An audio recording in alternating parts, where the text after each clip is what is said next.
Vamos a seguir descendiendo por nuestro continente hasta llegar a Argentina para presentarles a nuestro siguiente ponente, el profesor Javier Echaide, quien impartirá la ponencia denominada Efectividad de los Derechos Sociales en Jaque, arbitrajes de inversiones en el marco de COVID-19. Adelante, profesor.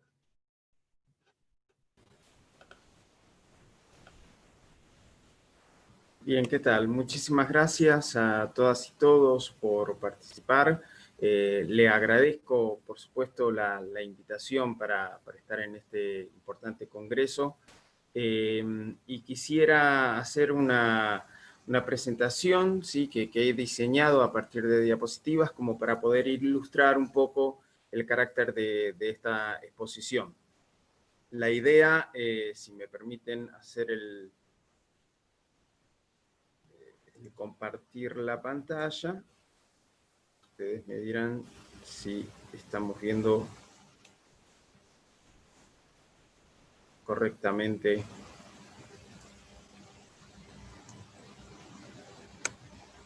Entiendo que se debería estar viendo la pantalla. Bien, primero, bueno, felicitarlos por la organización de este Congreso Internacional y, por supuesto, homenajear al profesor Roberto Romboli, maestro de Derecho Constitucional para varias generaciones, ¿sí? Distintas generaciones de distintos países en distintos continentes. En este sentido, aprovecho, digamos, la oportunidad de poder participar en este congreso en homenaje al doctor Romboli para hacer esta presentación sobre la efectividad de los derechos sociales en Jaque. La idea es traerles una visualización y una problematización a partir del sistema de arbitraje en materia de inversiones a nivel internacional y cómo esto, con el nuevo marco de la pandemia global de COVID-19, puede incentivarse todavía aún más. Primero y antes que nada, simplemente una cita para traer a colación y recordar a un autor clásico, ¿sí? O sea, dentro del liberalismo contemporáneo de la Revolución Francesa, un británico y también influyente revolucionario en la independencia de los Estados Unidos, Thomas Paine, que decía que los derechos que dependen de la propiedad son los más precarios. Muchas veces Thomas Paine es citado como el autor de un famoso libro, Sentido Común, ¿sí? Common Sense, como uno de los liberales que trae la cuestión precisamente de la defensa de los derechos, más que nada de los derechos individuales, ¿sí? En este sentido los derechos políticos más clásicos, los de primera generación. Pero también esto es bueno para traer a colación respecto de los derechos de segunda y tercera y siguientes generaciones en cuanto a la mayor amplitud que se ha dado de los distintos derechos a lo largo de los siglos. Y en este sentido la expansión, ¿sí? progresiva del derecho constitucional y del derecho en general siempre ha sido y es algo provechoso como para poder destacar. Ahora, la cuestión que depende, y una de las primeras exposiciones en el día de hoy, si no recuerdo mal, fue el profesor Bujosa, ¿sí? de España, habló en algún momento respecto de la monetización de los derechos humanos en el sistema europeo. Resulta que es algo interesante porque en tanto y en cuanto la dependencia del ejercicio de los derechos depende de cuestiones de propiedad o depende de cuestiones de costos, ¿sí? Depende de acceso económico, se vuelven precarios, y esto no estamos descubriendo ninguna novedad, ¿sí? O sea, ya en el siglo XVIII Thomas Paine lo remarcaba de manera importante. Y en ese sentido, acá hay una cuestión que tiene que ver con el problema de la desigualdad. O sea, en términos de, somos todos desiguales, ¿sí? Todos y todas desiguales en términos reales, pero la idea del derecho como disciplina en general es precisamente equilibrar esa balanza materialmente desigual y darle la misma oportunidad a todos y a todas como para poder desarrollar lo máximo posible todas sus capacidades para poder realizarse como seres humanos.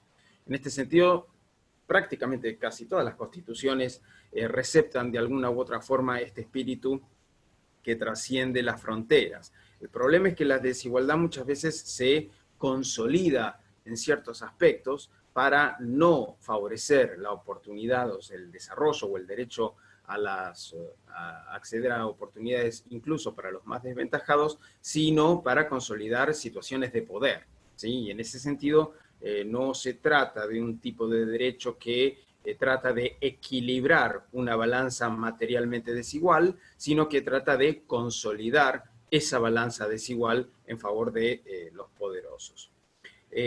Esto es la situación en la cual nos encontramos hoy, ¿sí? Y refleja muchísimo la cuestión en materia de desigualdad. Aquí lo que nosotros estamos observando es la pirámide en la cual se observa una concentración de la riqueza producida a escala planetaria. Esto es o sea, material que el banco suizo, Credit Suisse, y la revista Forbes han publicado y publican anualmente, ¿sí? Estos son datos del 2017. Y estamos viendo que prácticamente o sea, el 7%, el 0.7% de la población mundial es la que concentra la mayor cantidad de riqueza producida globalmente. O sea, casi el 46% de la riqueza global solamente reside en estas manos. Entonces, hablando de desigualdades, ¿sí? Vemos cómo la riqueza socialmente generada termina concentrándose en el vértice de esa pirámide. En términos de lo que implica la composición de capital público y capital privado, ¿sí? Dentro del mismo gráfico, este es un mismo gráfico, no son dos gráficos superpuestos.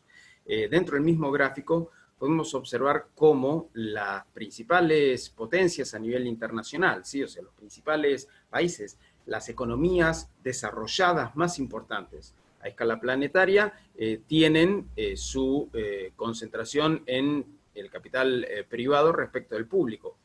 Vemos que a partir de la década del 70 y hasta la actualidad, mientras el capital privado asciende, ¿sí? en distintas variantes de las curvas dependiendo de cada uno de los países, el capital público se mantiene estanco o incluso decrece a lo largo del tiempo, ¿sí? Esto es una tendencia que se observa a niveles generales, no solamente en las economías más desarrolladas, sino todavía más aún en las economías en desarrollo y las menos adelantadas. Si nosotros observamos dentro de las 100 economías más grandes del mundo, ¿sí? Que son las listadas en este cuadro, nosotros ahí vemos que las que están señaladas en amarillo pertenecen a capital privado. Estamos hablando del 40% de las economías más importantes del planeta. En este sentido es que se puede observar cómo ciertas empresas a nivel transnacional, como puede ser Shell, para nombrar, digamos, la primera que aparece en el listado, es la economía número 26 a escala planetaria y comparte prácticamente la misma concentración, ¿sí? La misma acumulación de riqueza que la República Islámica de Irán. O incluso la segunda transnacional, ¿sí? Walmart, una transnacional norteamericana, tiene una acumulación de riqueza todavía mayor a el Producto Bruto Interno de la República Argentina. O sea, este tipo de desigualdad material, ¿sí? Resalta al momento de tratar de negociar y celebrar tratados internacionales entre distintos países para proteger a ciertos actores a nivel internacional cuyo poder está reconocido ampliamente en la actualidad, como pueden ser las corporaciones multinacionales. Precisamente con este tipo de participación o de mecanismo que se realiza a nivel nacional y que trasciende a nivel internacional, el Estado, ¿sí? Los distintos estados, lo que hacen es otorgar cierta protección al capital privado en el sentido de que ese capital privado participa de inversiones a nivel internacional.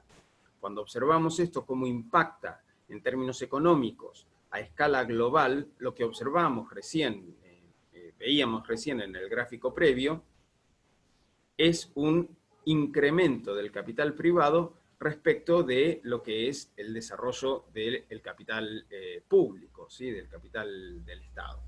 En ese sentido, es que en las últimas décadas, sobre todo desde la década del 70 en adelante, pero principalmente a partir de los años 90, este incremento de la acumulación del capital privado se ha exacerbado respecto del desarrollo de las economías del Estado, ¿sí? En este sentido, o sea, mi intención no es comparar o cómo se mide la competencia entre capital, entre empresas privadas y empresas estatales, sino de medir la acumulación de la riqueza generada dentro de un país respecto de la acumulación de riqueza que pertenece a distintas empresas. Precisamente en este sentido es que los estados, en tanto y en cuanto ese capital privado participa, ¿sí? Es decir, invierte foráneamente, ¿sí? En el escenario internacional, esos estados le otorgan a ese capital privado como un manto de protección, ¿sí? Y ese manto de protección originalmente, o sea, no es necesariamente algo novedoso de estos tiempos, ya viene con varias décadas de anticipación, incluso todavía antes, nosotros conocíamos la cuestión respecto, y se mencionaba en las primeras exposiciones del día de hoy, respecto de lo que era la protección diplomática, lo que sigue siendo la protección diplomática. Y esto es una negociación de Estado a Estado, en el cual, frente a la posible vulneración de derechos por parte de cualquier nacional en el extranjero, situado en un país extranjero, el estado de la nacionalidad de esa persona física o jurídica podía llegar a salir en protección de su nacional y entablar algún tipo de negociación o de mesa de diálogo para poder ver cómo resolver esa cuestión, y ante la no posibilidad de resolver pacíficamente esa disputa, poder acudir a tribunales internacionales. Pero aquí estamos hablando de una disputa jurídica a nivel internacional entre Estado y Estado, ¿sí? El Estado nacional contra el Estado en donde ese nacional afectado podía llegar a estar. Aquí lo que estamos hablando es de un sistema bastante novedoso que se inaugura con posterioridad y que se incrementa, y ahora lo vamos a ver a partir de la década de los 90, en el cual es el capital privado el que goza de mayores derechos, ¿sí? O sea, de prerrogativas que no gozan los capitales privados locales, ¿sí? Es decir, hay precisamente un desbalanceo, ¿sí? Un quiebre de esa balanza en favor del capital más concentrado a nivel transnacional. Esto se da a partir de un mecanismo que se celebra generalmente de manera bilateral entre distintos estados, y son los tratados bilaterales de inversión. Generalmente tienen algún tipo de, o sea, pueden variar de nombres y de asignación, pueden llamarse también tratados de protección recíproca de inversiones, tratados de comercio e inversión. En definitiva, estamos hablando de textos jurídicos de índole pública, ¿sí? Son tratados firmados entre estados, que son celebrados de manera bilateral, generalmente contienen cláusulas bastante amplias, ¿sí? Vagas en su definición, son tratados bastante escuetos, ¿sí? Son tratados cortos, y que tratan de asimilar derechos para las empresas provenientes del otro estado. En este sentido, o sea, el Estado, en este ejemplo, Estado 1 y Estado 2 celebran un TBI, un Tratado Bilateral de Inversión, y se comprometen recíprocamente a proteger las inversiones provenientes del otro Estado. Esto quiere decir que si una empresa proveniente del Estado 1, ¿sí? decide abrir una filial en el Estado 2, esa empresa en el Estado 2 va a estar protegida por este Tratado Bilateral de Inversión. Y en este sentido va a tener mayores derechos, ¿sí? que las empresas locales, ¿sí? en ese Estado 2, o sea, que las empresas nacionales de ese territorio.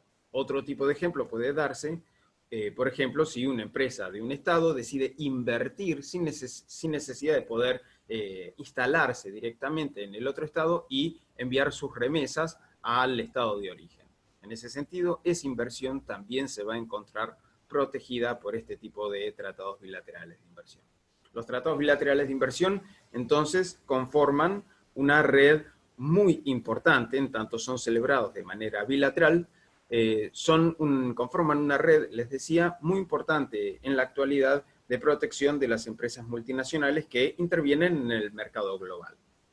A partir de la década de los 90, estamos hablando de un proceso de globalización, una nueva oleada de globalización, que no es la primera en términos históricos, pero sí ha tenido ciertas características que moldean a la actualidad política, social, jurídica, en distintas índoles. Precisamente estos tratados bilaterales de inversión no son oriundos de la década de los 90, si el primero fue celebrado en 1959 entre Alemania y Pakistán. Otra de las características que se pueden observar de la multiplicidad de tratados de inversión es que generalmente son celebrados entre un país desarrollado y un país no desarrollado, ¿sí? O un país en desarrollo. En ese sentido también se observa una igualdad jurídica, porque son dos estados jurídicamente iguales, pero en términos materiales una desigualdad económica y también incluso política. Ahí, si bien el primer TBI fue firmado, ¿sí?, en el año 59, podemos observar que a partir de la década de los 90, sobre todo en esta década, hay un incremento importantísimo en la cantidad de tratados bilaterales de inversión que se ratifican a nivel internacional. Esto básicamente se da por el sujeto protegido, ¿sí? O sea, la corporación multinacional, ¿sí? La empresa transnacional se configura en los años 90 a partir de la realidad de la globalización como un actor de altísima relevancia en el escenario de las relaciones internacionales. Y en ese sentido ahí veíamos cómo el incremento, al inicio de la exposición, el incremento de ese capital privado a nivel internacional se profundiza sobre todo a partir de esta década. Pero vemos que también la tendencia sigue siendo creciente. O sea, si bien no se da un salto tan importante en la actualidad, vemos que no ha disminuido y tampoco necesariamente podemos decir que se haya estancado. Actualmente, las agencias internacionales de Naciones Unidas, la UNCTAD, está contabilizando casi en 3.300 tratados bilaterales de inversión en todo el mundo. O sea, de eso estamos hablando cuando hablamos de una red de protección de empresas, o sea, al servicio de empresas multinacionales. O sea, es un conjunto de 3.300 tratados de protección de esas inversiones celebrados bilateralmente entre estados, ¿sí? Es una ramificación, lo que se conoce generalmente como un spaghetti bowl, ¿sí? Una especie de plato de espagueti en el cual todas las relaciones jurídicas bilaterales conforman un entramado muy complejo en el escenario jurídico y económico a nivel internacional. Si nosotros observamos la composición, ¿sí?, leemos la composición y el texto de estos acuerdos jurídicos, los tratados de protección de inversiones otorgan prórrogas de jurisdicción en favor de tribunales internacionales o principalmente de centros de arbitraje a nivel internacional. Acá estamos mencionando una lista de distintos centros de arbitraje a nivel internacional y observamos que por lejos el más acudido por parte de las empresas transnacionales es el Centro Internacional de Arreglo de Diferencias Relativas a Inversiones, el CIADI, que es un organismo perteneciente al grupo del Banco Mundial. El Banco Mundial, como lo conocemos, es uno de los principales organismos internacionales de la Segunda Posguerra Mundial. Junto con el Fondo Monetario Internacional han conformado, digamos, las principales instituciones financieras a nivel internacional. Sin embargo, el Banco Mundial en sí no es solamente una organización, es un conjunto de 5 organizaciones, y el CIADI, que es un centro de arbitraje generado a partir del Convenio de Washington de 1965, participa, ¿sí?, dentro de este grupo, es un organismo público que conforma el Grupo del Banco Mundial y que se dedica a armar tribunales arbitrales ad hoc, en este sentido, o sea, armados para cada uno de los casos, en el cual un inversionista extranjero que se siente afectado puede acudir directamente a este mecanismo de arbitraje internacional para poder demandar al Estado local, ¿sí?, en donde se encuentra esa inversión, frente a algún tipo de derecho que puede entender que se está viendo avasallado. Sin necesidad, en este caso, de poder esperar, ¿sí?, de tener la necesidad de tener que esperar el agotamiento de los recursos internos. En este sentido, ahí hay una gran diferencia respecto de algunos oradores previos a esta exposición que hablaban de la diferencia con el sistema de derechos humanos. Y esto también en términos generales, o sea, en la generalidad, cuando uno acude a ámbitos internacionales, necesita agotar por vía formal o en los hechos, ¿sí?, se puede verificar en los hechos el agotamiento de las instancias internas en cada estado. En este sentido, o bien tiene que tener una sentencia definitiva para poder eventualmente, si esa sentencia no reconoce algún derecho fundamental que pueda llegar a estar establecido en algún texto de derecho interno, pues, eventualmente puede acudir a un tribunal internacional, o si los tribunales internos verifican que no, o mejor dicho, que los tribunales internos no toman debida cuenta y no atienden de manera debida esa reclamación por parte del particular, porque dilata de manera innecesaria las cuestiones procesales, entonces eso también se puede interpretar en términos internacionales como una forma de denegación de justicia. Y ahí habilitarse la vía para poder acudir a nivel internacional. En el caso de la protección de inversiones, se pueden dar vías paralelas, porque los tratados bilaterales de inversión permiten, simplemente con un periodo, lo que se conoce como un periodo de enfriamiento, ¿sí?, entre comillas, depende de cada tratado, pero básicamente estamos hablando de un periodo bastante breve, de 6 meses, 12 meses en algunos casos, pero luego de esta cantidad de meses poder, sin tener una sentencia firme y en un plazo de un año, no estamos hablando de plazos procesales dilatados, y sin embargo, la empresa inversionista extranjera puede acceder a la vía internacional mediante estos tribunales de arbitraje para poder plantear su reclamo de manera paralela a los tribunales locales. Entonces, acá queda recalcado, ¿sí?, como el CIADI es el centro más acudido por parte de las empresas multinacionales. Los países pintados en azul son los países que son miembros del organismo internacional. En este sentido, vemos algunos países que no participan dentro de este sistema. Por ejemplo, uno de los que resalta en el ámbito de nuestra región es Brasil. Brasil nunca ha sido miembro de este sistema de protección de inversiones, no es miembro del CIADI.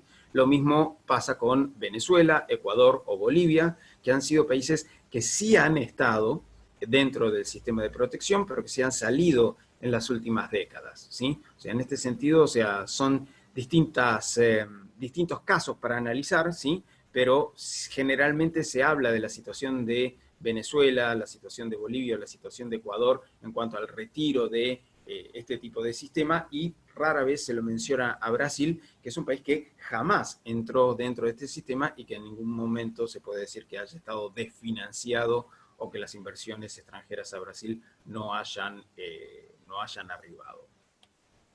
Cuando nosotros estamos hablando de demandas a nivel internacional, ¿sí?, por parte de las empresas, estamos mencionando que esas demandas, en un 60% de los casos, se basan en los tratados bilaterales de inversión respecto de otro tipo de acuerdos. Acá vemos cómo la protección de inversiones también se conecta, ¿sí?, se solapa con algunos tratados de libre comercio, ¿sí?, de cuestión de índole comercial.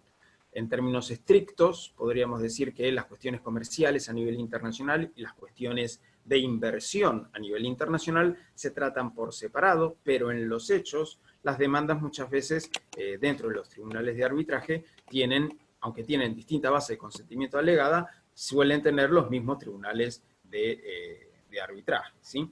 Y en ese sentido, o sea, observamos que hay distinta participación, aunque los tratados bilaterales de inversión siguen siendo por amplísima mayoría los más utilizados en el sistema de arbitraje. Dentro de nuestra región, ¿sí? De lo que estamos hablando en América Latina, las 20 demandas más importantes en términos de costos, ¿sí? de indemnización, más, o sea, de los montos que se conocen, porque esto también hay que aclarar, los tribunales de arbitraje no están obligados, si bien son organismos públicos como es el CIADI, no está obligado los tribunales del CIADI a publicar sus laudos de arbitraje. Esto lo hace con consentimiento de las partes. Entonces muchas veces no se conocen la existencia de causas o no se conocen los montos por los cuales los estados son demandados. Y en ese sentido hay un déficit en materia de transparencia, ¿sí? En tanto y en cuanto las indemnizaciones que se suelen pagar en este mecanismo de protección se abonan con fondos públicos, ¿sí? Sin embargo, de las 20 demandas más costosas que se encuentran conocidas dentro de la región, ahí podemos observar los montos, son montos realmente muy importantes.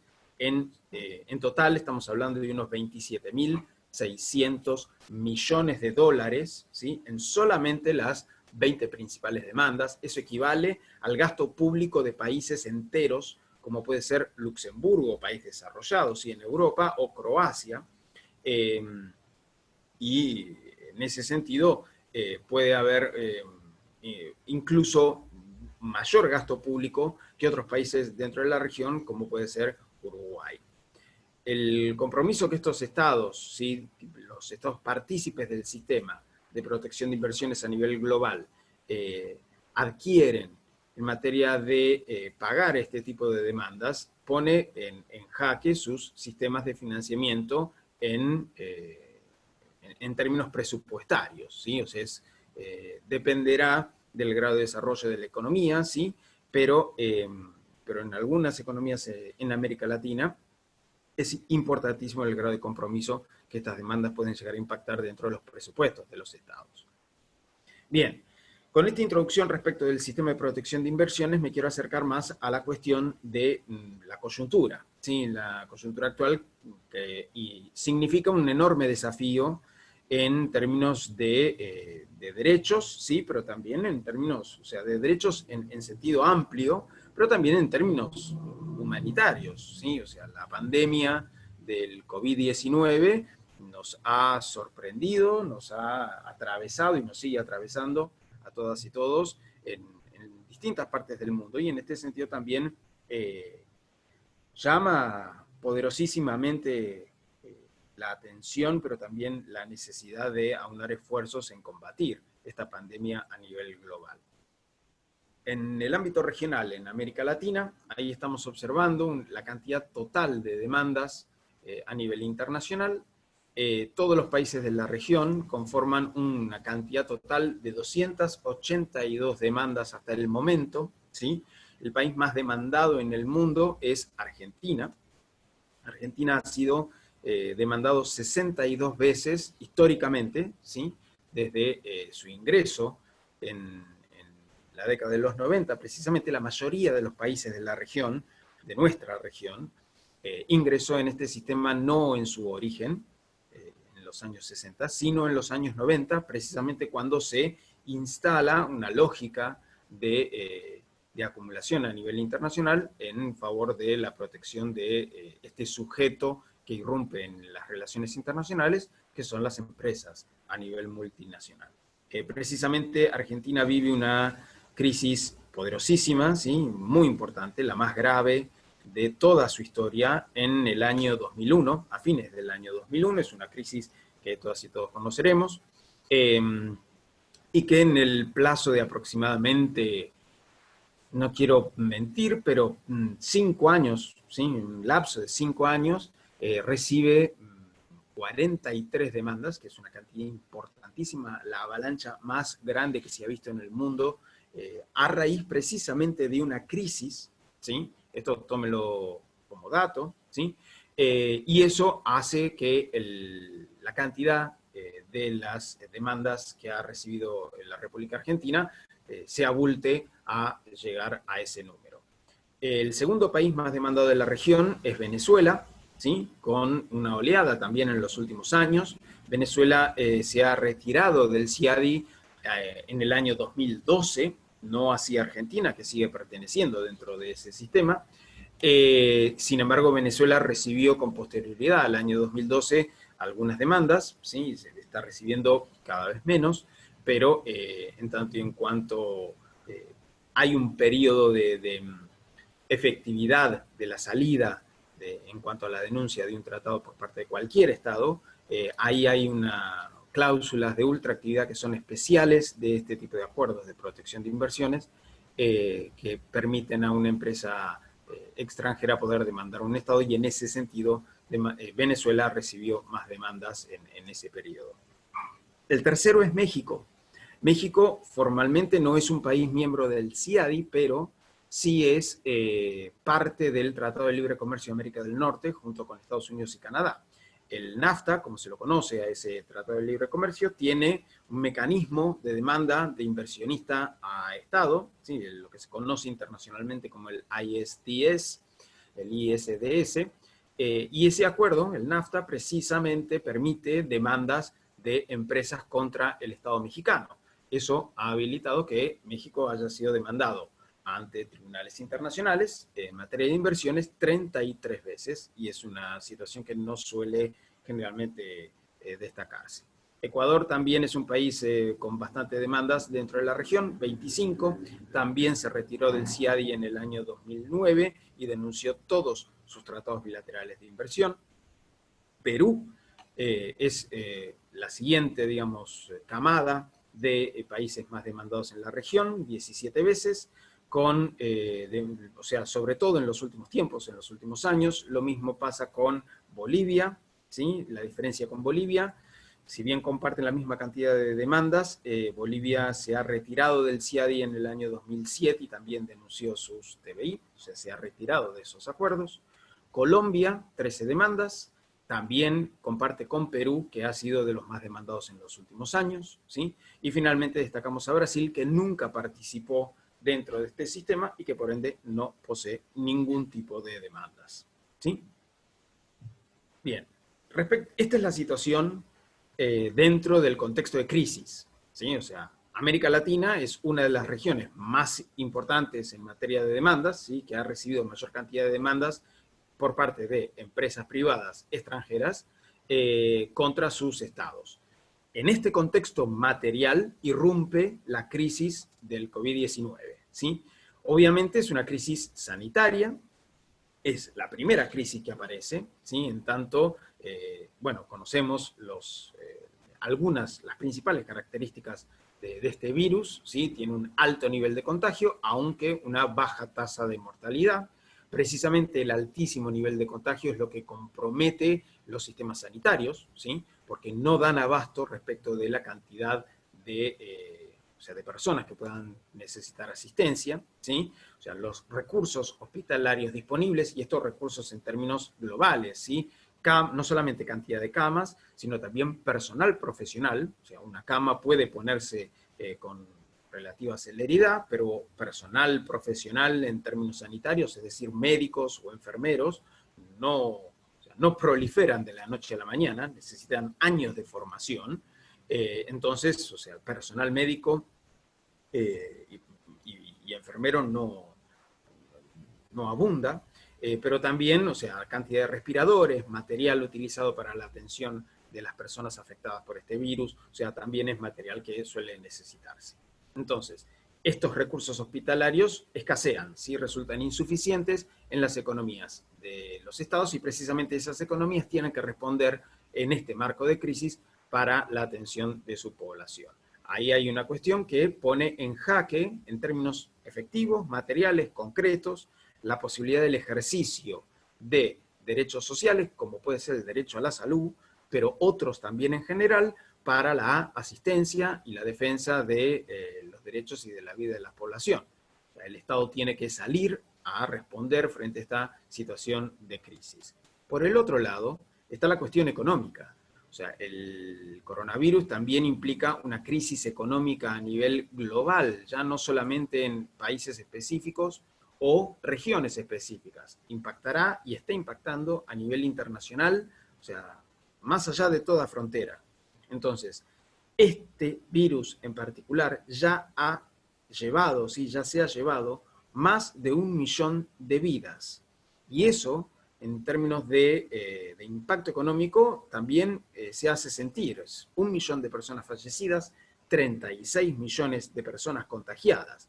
Y en ese sentido, o sea, no solamente los fallecidos también implican una pérdida de cantidad de fuerza de trabajo, ¿sí? de mano de obra, sino también pérdidas que van más allá de la cantidad de personas fallecidas que, o sea, dejan de trabajar, sino también pérdida de empleo, pérdida de productividad, caída de la productividad por parte del sector público como del sector privado, y bueno, y eso también causa una recesión importantísima en términos económicos.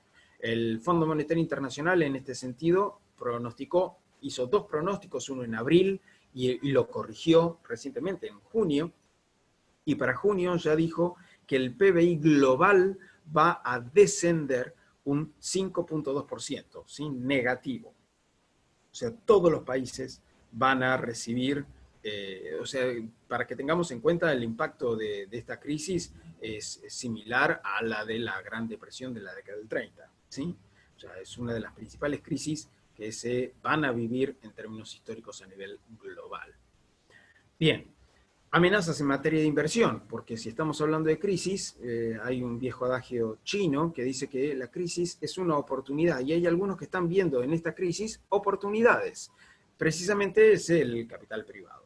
Hay nuevas demandas, amenazas concretas, reales de demandas en estos países por distintos motivos. Yo no quiero abundar por una cuestión de tiempo, ahí expongo algunos casos, pero tienen que ver con situaciones concretas. Amenazas concretas, demandas en Panamá, Bolivia, México, Perú, Argentina, por distintos proyectos y distintas medidas que los gobiernos han tomado en virtud de tratar de paliar, ¿sí? O sea, de dirigir o de controlar la crisis del COVID, ¿sí? Tanto en términos económicos como la cuestión humanitaria.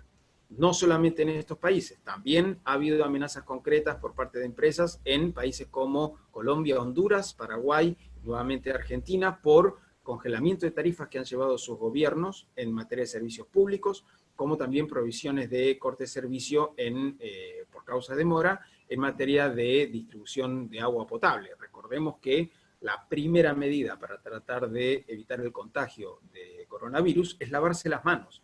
Y en este sentido, frente a pérdidas de empleo, situaciones de mora, la prohibición por parte del corte de agua potable, como para que no se incremente todavía más la cantidad de contagios a nivel nacional, regional e internacional. Los estados han tomado, distintos estados, ¿sí? Han tomado este tipo de medidas y, bueno, las empresas prestatarias de capital privado extranjero están tomando nota de que pueden afectar sus derechos que se encuentran protegidos por estos tratados bilaterales de inversión. También otras demandas, amenazas en Guatemala, en Chile, en Argentina respecto de la reestructuración que Argentina ha hecho en materia de deuda pública recientemente, pero también en España, también con cuestiones relativas al suministro de agua potable, ¿sí? O sea, como para que vean que no solamente es la región latinoamericana la que se encuentra con amenazas concretas. Todos los países del mundo, ¿sí? Prácticamente todos, han tomado medidas que de alguna u otra manera ha impactado en el cierre de negocios no esenciales para evitar el contagio de coronavirus. Y en este sentido, en tanto y en cuanto los negocios no esenciales que ya han sido cerrados por las medidas del gobierno sean dependientes de capital extranjero, esos capitales extranjeros se encuentran protegidos por los TBI, y esto implica la posibilidad concreta de poder demandar a esos estados por estas medidas a instancias internacionales como tribunales arbitrales, como mencionábamos, del CIAD, ¿sí? Esto se da, por ejemplo, en casos de demandas potenciales contra Alemania, contra Israel, contra Canadá, contra Estados Unidos, contra el Reino Unido, contra Australia, ¿sí? por distintas cuestiones, pero para que podamos ver que no solamente es América Latina la que se encuentra efectivamente amenazada, sino que es prácticamente, o sea, el orbe, es la faz de la Tierra en términos de los estados que han llevado medidas para proteger a su población en el marco de la crisis de COVID, ¿sí? Lo mismo pasa con Italia, con Irlanda y nuevamente con España en términos de nacionalizar recursos, ¿sí? Incluso de manera temporal, recursos hospitalarios para poder aprovechar y poder ponerlos a disposición de la emergencia sanitaria. Rusia, India, Ecuador, también respecto de restricciones en materia de exportación de medicamentos y alimentos para atender las necesidades de la población en el marco de la pandemia. Veamos tasas de crecimiento, ¿sí? Y tres cuestiones que quiero destacar ya para empezar a cerrar con la exposición. Tenemos en el cuadro de la izquierda las previsiones según el Fondo Monetario Internacional de las economías en comparación respecto de lo que fue la tasa de crecimiento del año pasado con lo que puede llegar a ser la tasa de crecimiento de este año. Vean que todos los números están en rojo. Todos los países del mundo, las principales economías, salvo China, ¿sí? Todas van a tener una caída abrupta del PBI, ¿sí? En la región, la CEPAL, acá hay una cuestión de diferencia en materia de meses, el último registro de la CEPAL es del mes de abril, pero también todos los países de la región van a tener una caída del PBI según la estipulación de la CEPAL en el mes de abril y según la estipulación del Fondo Monetario Internacional en el mes de junio. Por supuesto verán que la del Fondo Monetario Internacional es todavía más preocupante, ¿sí? Porque también es más actualizada. Acá están las tres cuestiones. Primero, ¿cómo va a terminar de impactar la crisis del COVID-19 en la sociedad a nivel internacional, pero también en cada uno de los países en los cuales habitamos? Segundo, ¿cómo actuarán las empresas transnacionales ante la crisis económica causada por la pandemia global? Ahora podemos adelantar algunos casos. Y tercero, ¿cómo actuarán los árbitros de estos arbitrajes internacionales, ¿sí? De estos tribunales, para juzgar estos casos dentro del marco de la pandemia, ¿sí? En el contexto de la crisis del COVID-19, ¿sí? Acá hay un adelanto de cómo pueden llegar a actuar las empresas. Estamos viendo la cantidad de demandas que se establecieron por año históricamente en el CIADI, ¿sí? Como podrán ver, podemos hacer cierta periodización de la cantidad de demandas que año a año se hicieron históricamente desde la primera demanda que se recibió en el año 72 hasta la actualidad. El primer periodo, ¿sí? 25 años en el cual el promedio fue prácticamente 1,5 casos por año, ¿sí? Durante 25 años. A partir del año 97 se incrementa, ¿sí? esa cantidad de demandas por un periodo de 6 años a 12 casos, ¿sí? Más de 12 casos. Y eso es porque en el año 97 se da la gripe asiática, que es la primera gran crisis en el marco de la globalización, ¿sí? de este gran periodo de época, ¿sí? Si se quiere. Y nótese cómo después de la crisis empieza el coletazo, ¿sí? O sea, el incremento importante en materia de recepción. Pero también pasó en una segunda crisis. Luego de la crisis argentina del año 2001-2002, que mencionábamos hace un ratito, precisamente se da otro aumento exponencial de casos y se eleva prácticamente a más del doble, ¿sí? De 12,66 por cantidad de casos a 27, más de 27 casos en un periodo de 9 años. Luego de la crisis económica sufrida en el año 2008 a nivel internacional, también se da un nuevo incremento que otra vez vuelve a duplicar la cantidad de casos recibidos por parte de las multinacionales contra los estados, ¿sí? A aumentar en un periodo de 9 años un promedio de más de 48 demandas por año. Y ahora estamos en un nuevo contexto de crisis, ¿sí? Actualmente, en lo que va de los primeros 6 meses del año, se han presentado ya 40 demandas. Y todavía no ha terminado el año, ¿sí? O sea, recién les mencionaba de que para muchos crisis implica oportunidad. Bien, estamos viendo que algunos actores a nivel internacional mayor relevancia, primera relevancia, ya están actuando, ¿sí? O sea, cumplen con su rol, son actores, actúan. Muchos de nosotros quizás no conozcamos este mecanismo de protección y sin embargo hay algunos que sí ya lo están aprovechando desde hace tiempo. Aquí vemos el último año, ¿sí? O sea, mejor dicho, estos últimos 6 meses, o sea, en este año, 2020, ¿quiénes han sido los países demandados? América del Sur particularmente es la región más demandada, pero ahí le tenemos que sumar las demandas de México, que se contabilizan como región aparte, y también Centroamérica y Caribe. O sea, América Latina es la región más demandada. 18 de las 40 demandas presentadas fueron contra países latinoamericanos en estos últimos 6 primeros meses del año. Y a nivel internacional, Colombia y Perú han sido los países más demandados en estos 6 meses a nivel global. Bien, cuestión. Argentina es un estudio de casos, ¿sí? Recibió 43 demandas en el marco de la crisis del 2001. O sea, es importante estudiar el caso de Argentina de cómo fue demandada en el marco de la crisis. ¿Por qué? Porque en 14 oportunidades Argentina planteó la cuestión del estado de necesidad y el cambio fundamental de las circunstancias, ¿sí? El reus sixtantibus, como argumento de defensa, ¿sí? De esas 14 oportunidades que Argentina planteó la situación, en 11 oportunidades los tribunales arbitrales rechazaron el argumento y terminaron laudando en contra de la República Argentina.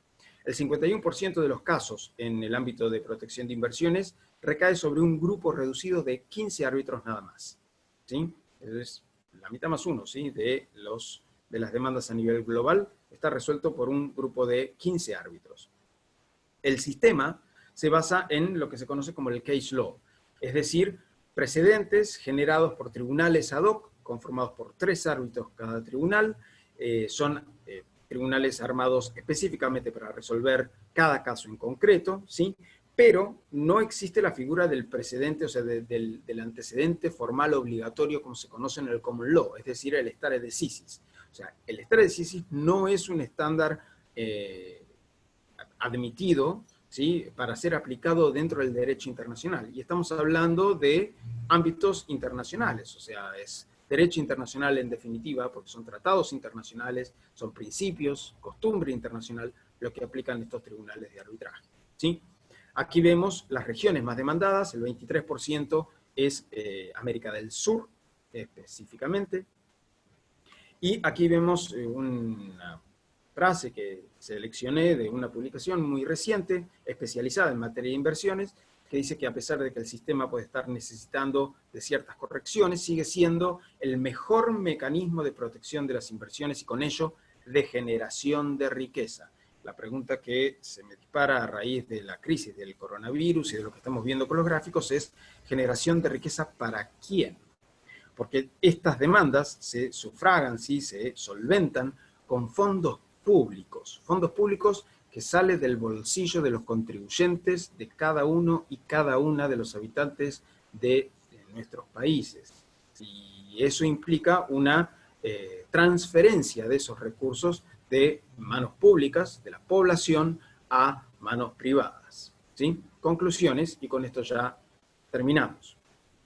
Primero, en el marco del COVID-19 va a haber un aumento de las demandas por ISDS, ¿sí? Es decir, el mecanismo de inversionista demandando a los estados. Esto profundizará la crisis causada por la pandemia, implicando además una transferencia de recursos que recién mencionábamos. Profundizará la crisis en términos económicos que ya viene siendo provocada por la pandemia a nivel global. Hay un pedido de distintos sectores sociales, ¿sí? A nivel internacional, juristas también, en cuanto a solicitar una moratoria de demandas bajo este tipo de mecanismos. Bueno, está abierta la cuestión, ¿sí? De suspender las demandas. En lo personal no creo que se suspendan, pongo muchas dudas sobre este tipo de cuestión. Sí hay un planteo muy fuerte, porque este sistema está siendo altísimamente criticado a nivel internacional, en cuanto a reformas, ¿sí? Es posible que acelere reformas que están puestas en debate. También es un escenario abierto, no está claro si la actual crisis internacional causada por la pandemia efectivamente significará una profundización de esas reformas. Por supuesto, también es esperable que haya un aumento de las críticas al sistema de protección de inversiones imperante. Esto también va a implicar una falta de financiamiento para sostener los derechos sociales básicos ante la pandemia global. Volvemos a la primera frase que exhibíamos en la presentación, o sea, los derechos que dependen de la propiedad, ¿sí? Que dependen de los costos, ¿sí? Son los más precarios. Y acá lo que quiero subrayar sobre todo es la cuestión de la dependencia.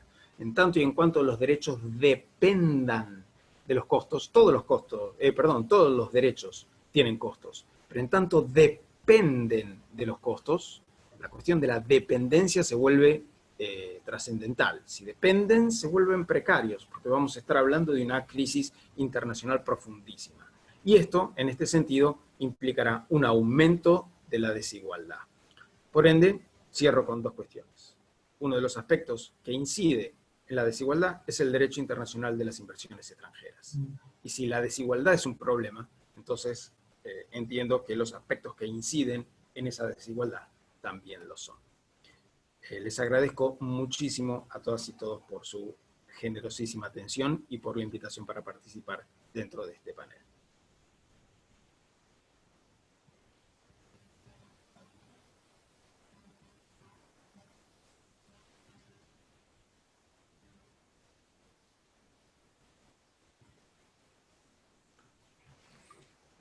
Javier, muchas gracias por acompañarnos en esta actividad.